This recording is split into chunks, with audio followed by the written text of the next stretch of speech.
Well, I'd like to just thank everybody involved here at the regional. It's a tremendous facility. We've been treated first class at every turn, so we're very appreciative.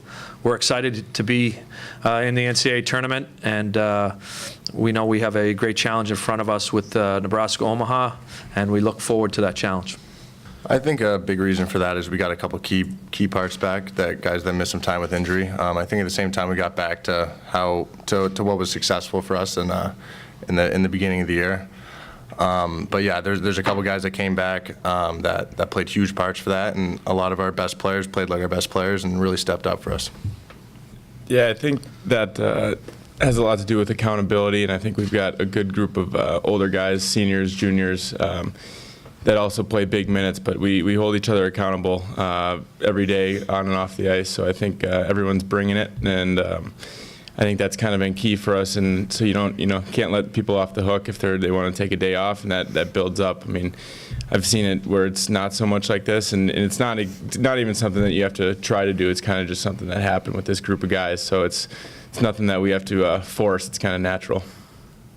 Yeah, I think for us it's more just kind of sticking to routine. As big as the game is tomorrow, and kind of the bigger scale playing in the NCAA tournament. Coaches, starting with them and then on through the captains and down to the rest of the team, we've just tried to stick with the same routine.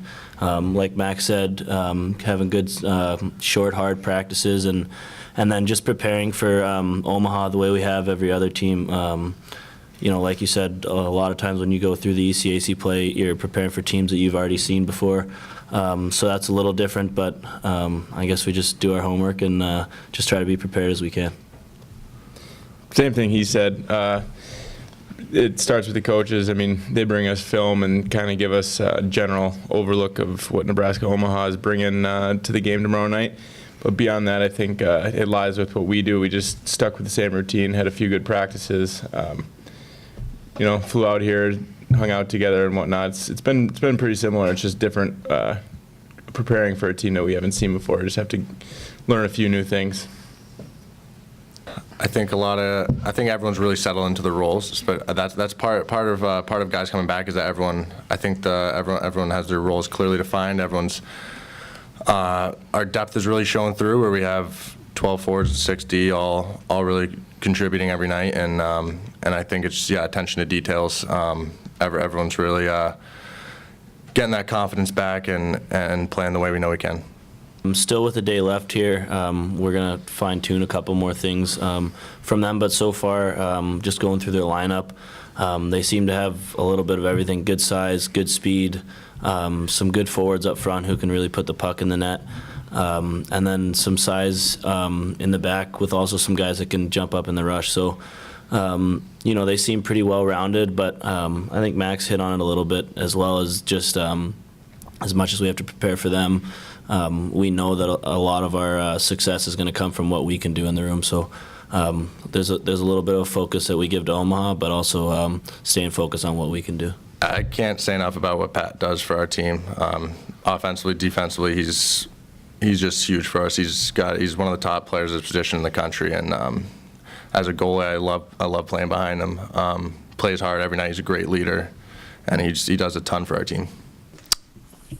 I really felt going into the ECAC Final Four weekend that we still had our best hockey ahead of us. I still believe that now. As much as we got on a good run here at the end, and we're on a good run at the beginning, we still haven't had a ton of hockey with the group that that we have currently. So I do think there's another level that we can and will need to get to, but I think we're very capable of it.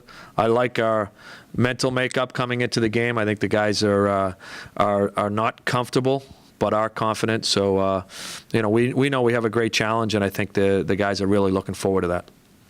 Well, they're a very talented group that plays in a very competitive league. They have they have two lines up front. Their top two lines are as dangerous as anybody's in the country. Gensel and Ortega and Randolph and Vessel. They have a good mix of size and skill. Their blue line has a good mix of guys that that are athletic and big, and guys that can join the rush.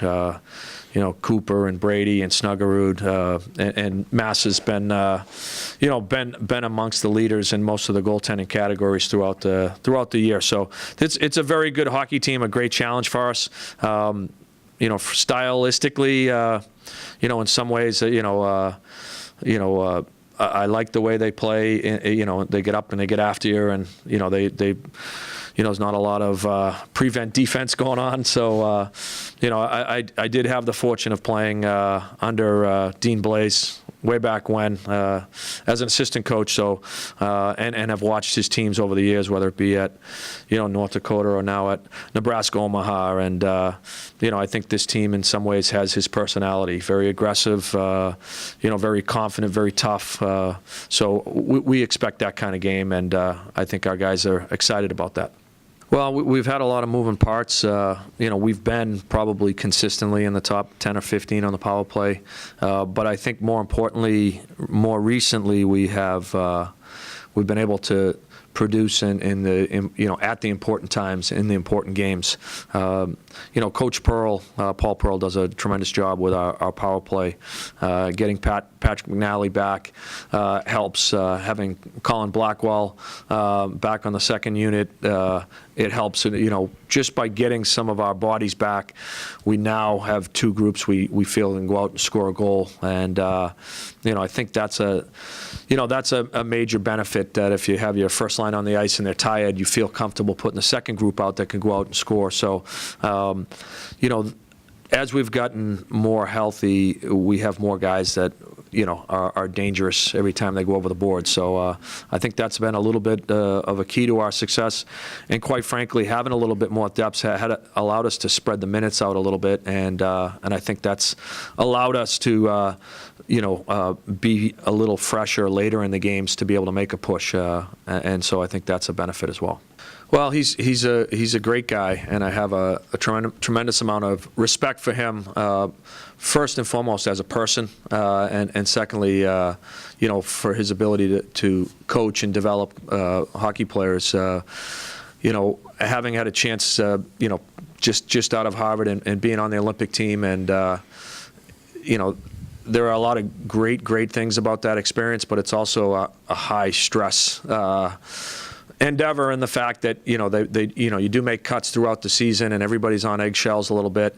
And both Dean Blaze and Keith Elaine were the two assistant coaches. So it's kind of funny that we'll see both of them in this playoff season. But I have a great amount of respect for Dean. He's a good person. His teams play hard, they play fast, they look like they're fun to play for, and that's something that I always hope that I can accomplish, is that the kids enjoy playing that kind of style, people enjoy watching that kind of style. So there's a great amount of respect for Dean. I can't say I'm rooting very hard for him on tomorrow night though. So.